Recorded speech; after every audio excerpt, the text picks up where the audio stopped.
그의 관이 열렸을 때 사람들은 숨을 삼켰다. 황제의 몸은 있었지만 머리는 없었다. 대신 차갑게 빛나는 황금으로 만든 가짜 머리가 그 자리에 놓여 있었다. 천하를 손에 넣은 남자. 그러나 정작 자신의 목은 지키지 못한 황제. 그는 정말로 황위를 훔쳤고 그 대가로 목숨을 잃은 것일까? 이 어두운 진실을 끝까지 알고 싶다면 지금 바로 구독하라. 이 이야기는 청나라 역사상 가장 위험한 황제의 고백이다. 윤진. 훗날 옹정제로 불리게 될 사내였다. 하지만 처음부터 그는 선택받은 아이가 아니었다. 수십 명의 황자들 사이에서 그는 늘 그림자처럼 존재했다. 아무도 주목하지 않았고 아무도 기대하지 않았다. 그러나 역사에서 가장 위험한 인물은 언제나 조용한 자였다. 그가 태어난 순간부터 운명은 잔혹했다. 그의 어머니는 신분이 낮은 궁녀였다. 황실의 규칙은 냉혹했다. 낮은 신분의 여인이 낳은 황자는 어머니 손에서 자랄 수 없었다. 그는 태어나자마자 어머니에게서 떼어내어졌다. 따뜻한 품도 이름도 허락되지 않았다. 윤진은 높은 신분의 귀비에게 맡겨져 자랐다. 겉으로 보기에 그는 행운아였다. 황실에서 가장 존귀한 여인의 보호를 받았기 때문이다. 그러나 그 행운은 독이 되었다. 친어머니는 같은 궁 안에 살고 있었지만 그는 그녀를 어머니라 부를 수 없었다. 보아도 모른 척해야 했다. 더 잔인한 사실은 친어머니가 그를 사랑하지 않았다는 점이었다.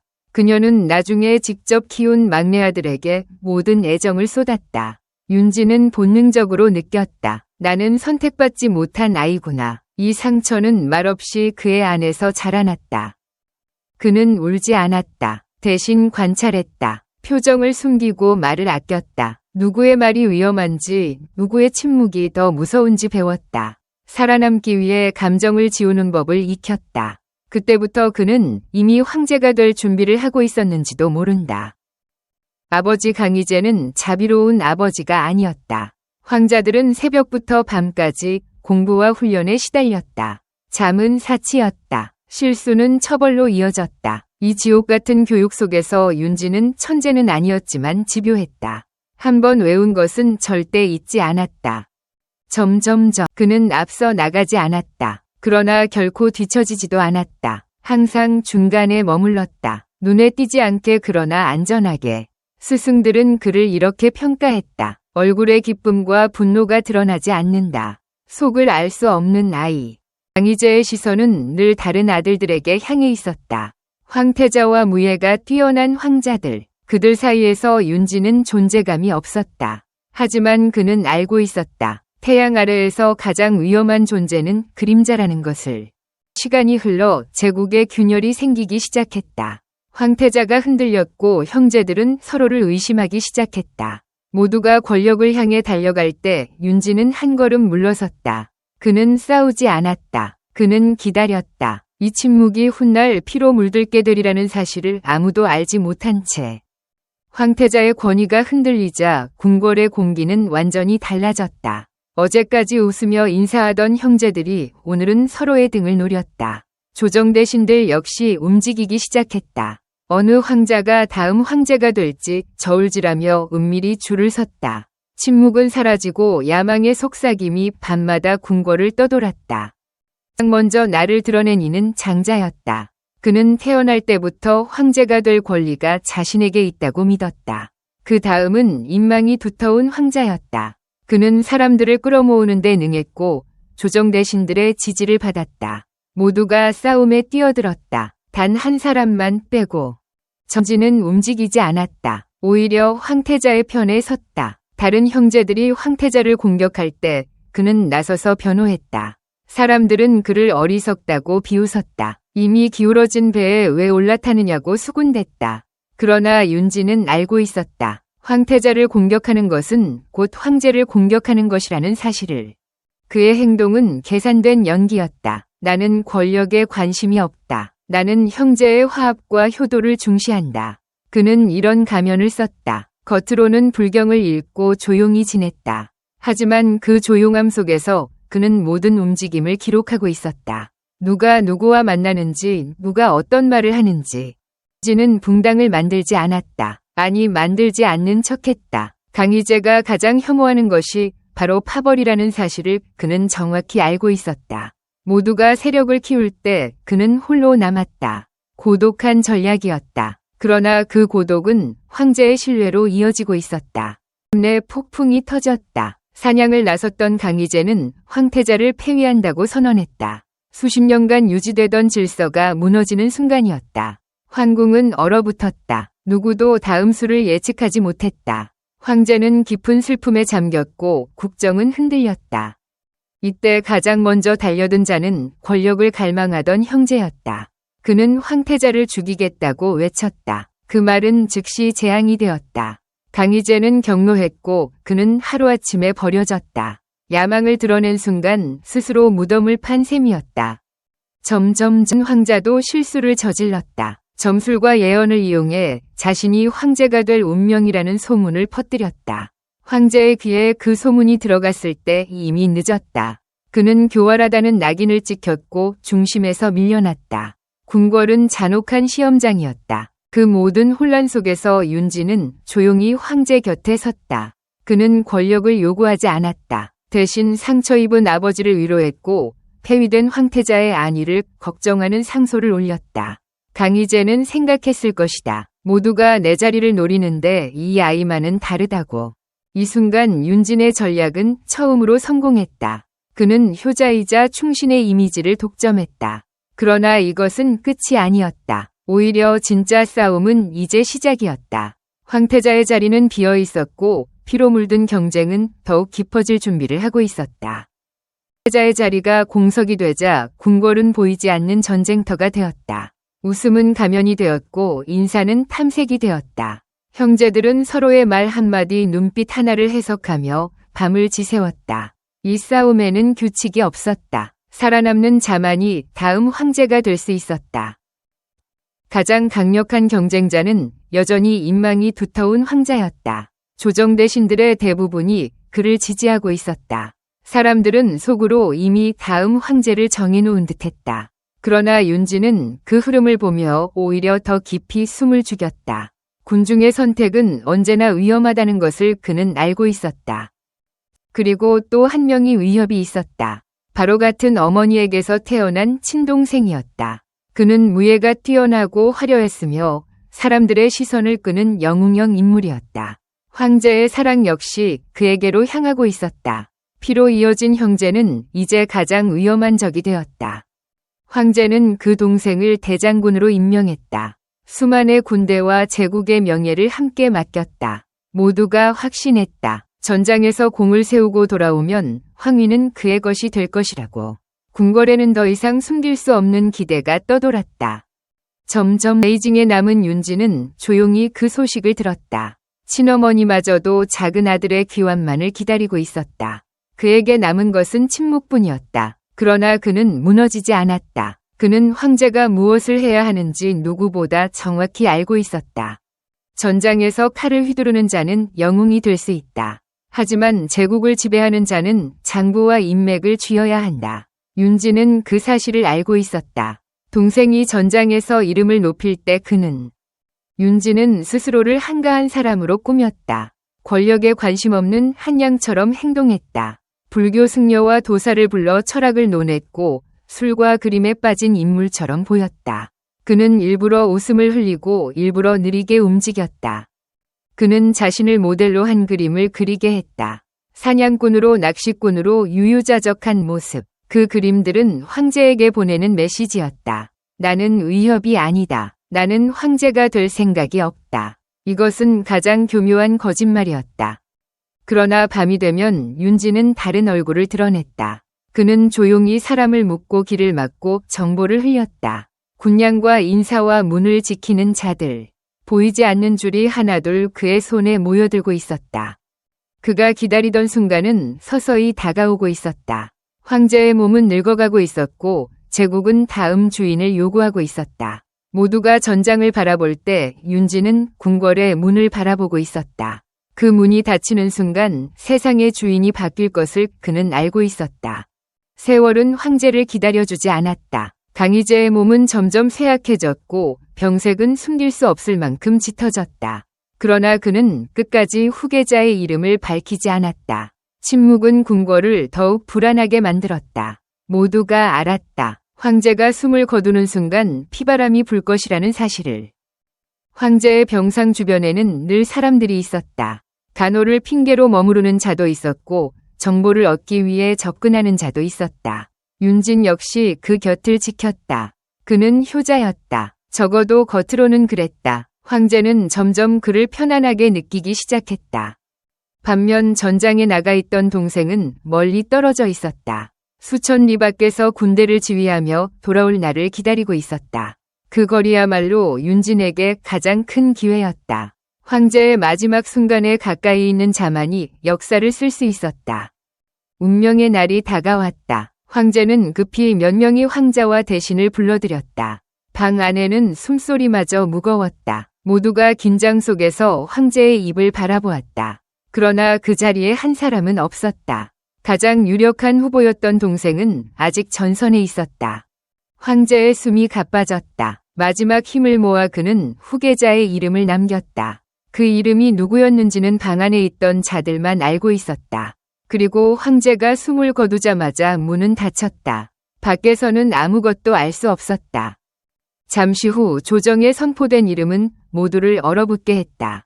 새로운 황제는 사황자 윤진이었다. 환호는 없었다. 대신 놀람과 의심이 퍼져나갔다. 왜 그였는가? 모두의 머릿속에 같은 질문이 떠올랐다.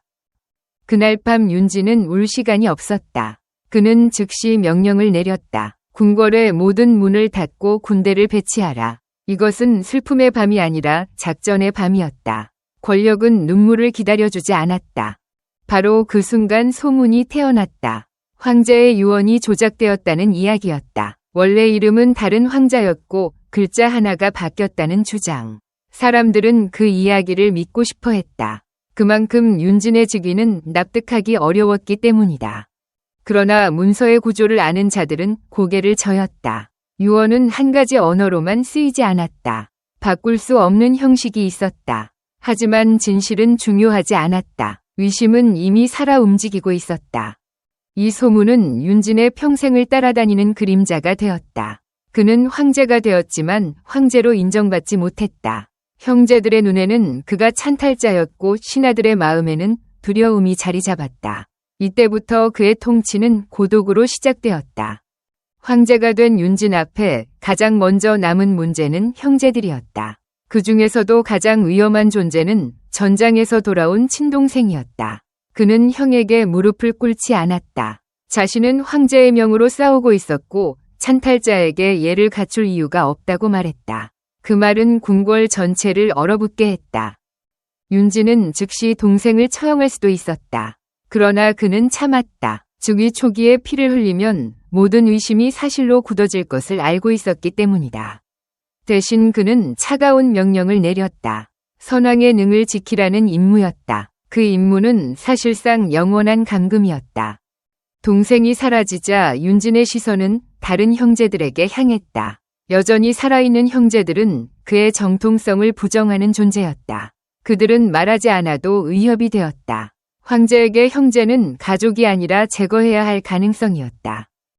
그는 천천히 움직였다. 먼저 은혜를 베풀었다. 높은 직위와 재물을 내려 형제들을 안심시켰다. 과거는 잊자고 말했다. 함께 제국을 이끌자고 손을 내밀었다. 많은 이들이 그 손을 믿었다. 그러나 그 은혜는 덧이었다. 윤진은 시간을 벌고 있었다. 형제들이 다시 모이고 말을 나누고 불만을 드러내는 순간을 기다렸다. 황제는 증거를 필요로 했다. 피를 흘리기 전에 명분을 쌓아야 했다.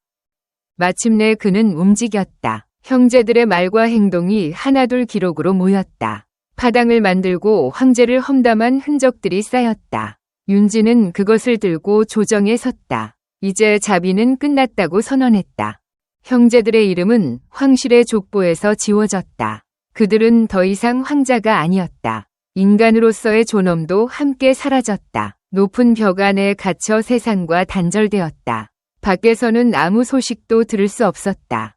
감옥은 조용했지만 그 안은 지옥이었다. 빛이 거의 들지 않았고 음식은 구멍을 통해 들어왔다. 이름도 호칭도 없었다. 살아있다는 사실만이 형벌이었다. 그렇게 형제들은 하나둘 역사에서 사라졌다. 윤지는 승리했다. 이제 그의 황위를 위협할 사람은 없었다. 그러나 그 승리는 달콤하지 않았다. 궁궐은 고요했지만 그 고요함은 평화가 아니라 공포였다. 누구도 황제에게 진심을 말하지 않았다. 밤이 되면 그는 잠들지 못했다. 침상에서 눈을 감으면 형제들의 얼굴이 떠올랐다. 그는 다시 일어났다. 일만이 그를 구원할 수 있었다. 그 순간부터 그는 스스로를 쉬지 못하게 만드는 황제가 되었다. 형제들을 정리한 뒤 윤지는 제국을 마주했다. 겉으로는 태평했지만 안은 썩어 있었다. 장부에는 은이 가득한데 국고는 비어 있었다. 관리들은 세금을 걷어 사라졌고 백성들은 이유도 모른 채 더 많은 부담을 짊어지고 있었다. 그는 이것이 아버지의 관용이 남긴 그림자라는 사실을 알고 있었다. 윤지는 결심했다. 자신은 좋은 황제로 기억되지 않아도 상관없다고. 대신 나라를 살리는 황제가 되겠다고. 그날부터 그는 모든 장부를 다시 열게 했다. 한 푼의 은이라도 사라졌다면 반드시 이유를 묻겠다고 선언했다. 그 말은 곧 공포가 되었다. 관리들은 처음에는 비웃었다. 이전 황제들도 그렇게 말했기 때문이다. 그러나 이번에는 달랐다. 윤지는 실제로 움직였다. 횡령이 드러난 관리의 집은 하루아침에 봉인되었고 친척들까지 불려나왔다. 빚은 가문 전체가 갚아야 했다. 누군가는 견디지 못하고 스스로 목숨을 끊었다. 그러나 죽음도 끝이 아니었다. 윤지는 관을 열게 했고 자식들을 노비로 팔아 빚을 채우게 했다. 그 잔혹함은 소문보다 더 빨리 퍼져나갔다. 사람들은 말하기 시작했다. 호랑이를 만나는 것이 황제를 만나는 것보다 낫다고. 하지만 백성들의 삶은 달라지고 있었다. 관리들이 더 이상 함부로 세금을 올릴 수 없게 되었기 때문이다. 윤지는 돈을 주는 대신 정직을 요구했다. 뇌물을 받지 않는 관리에게는 파격적인 보수를 약속했다. 당근과 채찍이 동시에 내려졌다. 그는 제국 전체를 하나의 눈으로 보려 했다. 이를 위해 비밀 편지 제도를 만들었다. 지방 관리들은 황제에게 직접 보고해야 했다. 이 편지는 다른 누구도 볼 수 없었다. 그 결과 윤지는 천리 밖의 상황도 손바닥처럼 알 수 있었다. 이 제도는 강력했다. 동시에 잔인했다. 관리들은 서로를 의심했고 침묵 속에서 살아야 했다. 친구는 위험했고 솔직함은 독이 되었다. 윤지는 모든 것을 통제했지만 그 대가로 누구도 곁에 두지 못했다. 밤이 되면 그는 더욱 고독해졌다. 그래서 그는 그림을 그리게 했다. 황제가 아닌 다른 사람이 되고 싶었다. 낚시를 하는 사람, 사냥을 즐기는 사람, 자유롭게 웃는 사람. 그림 속에서만 그는 죄인이 아니었다. 그의 또 다른 도피처는 종교였다. 그는 불교의 자비를 말했고 스스로를 수행자라 불렀다. 그러나 낮에 내린 명령들은 수많은 사람을 파멸로 몰아넣고 있었다. 그는 그 모순을 스스로도 알고 있었다. 시간이 흐르며 그의 몸은 망가지기 시작했다. 잠은 점점 줄어들었고 피로는 쌓여갔다. 그는 아직 할 일이 남았다고 믿었다. 그래서 그는 살기 위해 또 다른 선택을 하게 된다. 그 선택이 결국 그의 마지막을 부르게 될 줄은 알지 못한 채. 그는 살고 싶었다. 제국은 아직 완성되지 않았고 개혁은 진행 중이었다. 그래서 윤지는 도사들을 불러들였다. 그들은 오래 살게 해주는 약을 약속했다. 붉은색의 단약은 생명처럼 보였다. 그는 의심하지 않았다. 시간은 늘 부족했기 때문이다. 그 약은 매일 조금씩 그의 몸을 잠식했다. 피로는 사라지는 듯했지만 밤마다 가슴이 타들어갔다. 손은 떨렸고 잠은 더 줄어들었다. 그러나 그는 멈추지 않았다. 멈추는 순간 모든 것이 무너질 것이라 믿었다. 그리고 어느 가을날 그는 갑자기 쓰러졌다. 기록은 짧았다. 병이 들었고 곧 숨을 거두었다. 너무 갑작스러운 죽음이었다. 사람들은 속삭였다. 황제는 병으로 죽지 않았다고. 제국은 다시 소문으로 뒤덮였다. 가장 무서운 이야기는 복수에 대한 전설이었다. 억울하게 멸문당한 집안의 여인이 궁에 잠입해 황제의 목을 베었다는 이야기. 장례식 때 관 속에 머리가 없어 황금으로 만든 머리를 대신 넣었다는 소문. 진실 여부와 상관없이 사람들은 그 이야기를 원했다. 그러나 기록은 다른 흔적을 남겼다. 궁궐에는 말년의 윤진을 위해 수많은 약재가 반입되었다. 그것들은 장수를 약속하는 재료들이었다. 위사들은 말한다. 그 약은 독이었고 그의 몸은 이미 한계에 도달해 있었다고. 그를 죽인 것은 칼이 아니었다. 더 완벽한 제국을 만들고 싶다는 집착이었다. 쉬지 않는 책임감이었다. 그는 황제가 아니라 스스로에게 매인 죄수였다.